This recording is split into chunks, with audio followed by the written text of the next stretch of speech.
Meet the X-Quad 3000 by CycleBoard, the world's first stand-up, lean-to-steer, four-wheel electric vehicle. Welcome to the first of a three-part video series where we're going to cover steering, braking, and power and performance. In part one of this video series, we're going to focus on the unique steering characteristics of the X-Quad, so let's dive right in. Steering the X-Quad is achieved by leaning the board from left to right. Simply lean left to steer left, or lean right to steer right. This intuitive steering design ensures the rider's body mass is always leaning into the turns, creating the highest levels of stability and control.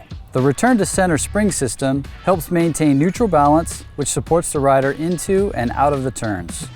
To steer with the least amount of effort, simply shift your weight from side to side. The deck has plenty of standing room at 10 inches wide by 25 inches long and includes a rear foot pad to help define the back of the deck without looking. Stand ski style with your feet side by side and drop your hip to shift your weight. Or stand snowboard style with 1 foot forward and 1 foot back and shift your weight from heel to toe. You can also steer by using your hands to push the handlebars from left to right. However, you'll always have the most control by shifting your weight with your feet and pushing the handlebars with your hands together in one combined motion. Technically, it is possible to steer with only your feet. However, your control is very limited and we don't suggest this.